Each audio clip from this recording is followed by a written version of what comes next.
नमस्कार। आताची बातमी जी आहे आपल्या सगळ्यांना माहिती आहे की येणाऱ्या काही दिवसात निवडणुका आहेत, परंतु निवडणुकांच्या या वातावरणामध्ये कुठेतरी आपण हे विसरलो आहे की गेल्या काही महिन्यांपूर्वी जे आहे वसई विरार महानगरपालिकेचे माजी आयुक्त अनिल कुमार पवार यांच्यावर ईडीची धार पडली, त्यांना अटक झाली आणि या संपूर्ण घटनेनंतर बेल न घेता अनिल कुमार पवार यांनी जे आहे ते ईडी विरोधातच खटले जे आहे ते दाखल केले होते।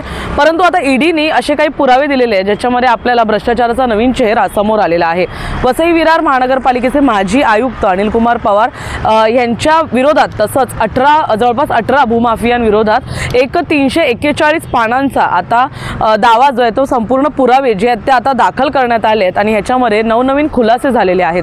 जवळपास 71 कोटी इतकी मालमत्ता जी आतापर्यंत समजलेली आहे की त्यांच्याकडे आहे, त्याच्यामधून जे आहे ते 17 कोटी सापडलेले आहेत, तर 3 कोटी हे पवारांनी जे आहे ते इथे तिथे फिरवलेले आहेत। या पैशातून जे आहेत ते महागड्या गाड्या, महागड्या साड्या, लक्झरी आयटम्स हे घेण्यात आलेले आहेत आणि त्यांच्या पत्नीच्या तसंच त्यांच्या मुलीच्या नावावर जे बेनामी कंपन्या होत्या त्यांच्यामध्ये देखील ही मालमत्ता फिरवलेली आहे। ह्याच्यातून मोठ्या प्रमाणात ही रक्कम जी आहे ते रेड्डीद्वारे घेण्यात आलेली आहे, वायस रेड्डींद्वारे।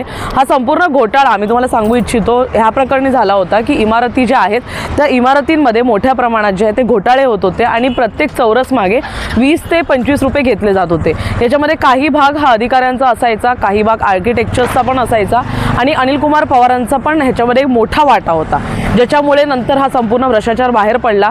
जेव्हा अनिल कुमार पवार यांनी बेल घ्यायची वेळ आली, त्यांनी हायकोर्टामध्ये ईडीच्या विरोधात काही मुद्दे मांडले। त्यांचं असं म्हणणं होतं की ईडीने हे संपूर्ण राजकीय कुठेतरी दबावामध्ये किंवा एक कोणत्या तरी एक फक्त करायची म्हणून ही कारवाई केलेली आहे आणि त्यांच्या दौऱ्याबाहेरची कारवाई आहे आणि या संपूर्ण क्षेत्राबाहेरची कारवाई आहे आणि मला फसवण्याचा प्रयत्न सुरू आहे असे काही वादविवाद छेडले होते। परंतु आता ईडीने काही पुरावे दिलेले आहेत। तसंच ही संपूर्ण आहे ती अँटी करप्शन ब्युरोकडे देखील मोठ्या प्रमाणात ही कारवाई जी आहे सोपवण्यात येत आहे, कारण ह्याच्यामध्ये मोठमोठे खुलासे आता होत गेले, ज्याच्यामध्ये 18 भूमाफियांचं देखील नाव आहे। हे नाव अद्यापही बाहेर आलेलं नाही आहे, परंतु या संपूर्ण मुद्द्यामध्ये जे आहे एक विषय पाहण्यासारखा आहे की आतापर्यंत 71 कोटीचा हिशोब कुठे लावलेला आहे। ह्याच्यामध्ये अनिल कुमार पवार यांचे व्हॉट्सॲप चॅट्स जे आहेत ते खंगाळण्यात आलेले आहेत, त्यांचे ट्रान्झॅक्शन्स चेक करण्यात आले आणि आपण सगळे जे वसई विरारचे नागरिक आहोत आपल्याला खरंच कळण्यासारखं आहे की आपण किती मोठ्या प्रमाणात इथे फसवले गेलेले आहोत।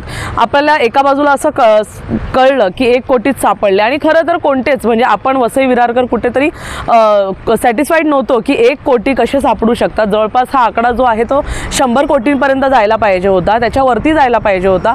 परंतु अनेक नेते जे होते, काही विरोधक पण होते, सत्ताधारी पण होते, ते देखील म्हणत होते की अनिल कुमारांची जी काही कारकीर्द आहे किंवा त्यांचे घोटाळे आहेत ते पाहता आकडा 100 कोटी तरी पोचायलाच पाहिजे होता, परंतु तो पोचत नव्हता। परंतु ईडीने जे काही ताब्यात घेतलं होतं, जी कोणती ड्राईव्ह ताब्यात घेतली होती, काही कागदपत्र ताब्यात घेतली होती, त्याच्यामधून कुठेतरी त्यांची चौकशी सुरूच होती। अनिल कुमारांनी त्या विरोधात खटला दाखल केला होता हायकोर्टामध्ये, परंतु आता ते खटले कुठेतरी फेल होताना दिसत आहेत। ईडीच्या कारवाईतून व्हॉट्सॲप आपल्याला जर माहिती असेल की मध्यंतरी देखील ईडीने या संपूर्ण मुद्द्यावर एक माहिती दिली होती की 275 कोटींची उलाढाल ही युरोज आणि डॉलर्समध्ये झाली असेल। तसंच आता 71 कोटीपर्यंतचा हिशोब कुठेतरी लागत आलेला आहे। 17 कोटी हे सापडले, तर 3 कोटी हे नातेवाईकांच्या द्वारे जे ते फिरवण्यात आलेले आहेत। त्याचबरोबर आपली पत्नी आणि मुलगी म्हणजे जेव्हा व्हिडिओ म्हणजे सगळे व्हिडिओज काढले जात होते रेडच्या वेळेस, तर त्यांची मुलगी देखील तिथे उपस्थित होती। त्याच्यामध्ये एक माहिती समोर आली आहे की बेनामी कंपन्या होत्या पत्नी आणि मुलीच्या नावावर, त्याच्यावर हे पैसे फिरवण्यात आलेत। म्हणजे वसई विरारची जनता जे काही कष्टाने कमवते हे पैसे तुम्ही पाहू शकता कुठे फिरत आहेत। आणि अशा सगळ्याच प्रकरणामध्ये 41 इमारतींचा मुद्दा असू दे किंवा इतर अनेक अशा इमारती आहेत ज्यांचा मुद्दा असू दे, जे आता भेगर होणार आहेत, ज्या इमारती तोडल्या जाणार आहेत, ही नागरिक आता रस्त्यावर फिरत आहेत, त्यांना भाडं भरायचे पैसे नाही आहेत। अशा परिस्थितीमध्ये कुठेतरी आता त्यांना रस्त्यावर यायची वेळ आली आहे आणि अशा परिस्थितीमध्ये आता हे नवनवीन घोटाळे समोर येतात। त्यामुळे पाहण्यासारखं असेल माजी आयुक्त अनिल कुमार पवार यांच्या आणखी किती संपत्तीचा उलगडा, बेनामी संपत्तीचा उलगडा, जी चुकीची म्हणजे अनधिकृत संपत्ती आहे त्याचा उलगडा जे आहे ते आता ईडी करते आणि आता ही केस जी आहे ती आता अँटी करप्शनला देखील सोपवण्यात येत असल्याची माहिती आहे। त्यामुळे अजून पुढे कारवाई, अजून सखोल कारवाई होणार आहे जशी सांगितली जात आहे आणि या संपूर्ण मुद्द्यामध्ये आणखी काय उलगडे होतात हे देखील माहिती पडेल। तसंच 18 भूमाफिया हे कोण आहे त्याची नावं आलीच तर आम्ही नक्कीच तुम्हाला तुमच्यापर्यंत ती अपडेट पोहोचवत राहू। धन्यवाद।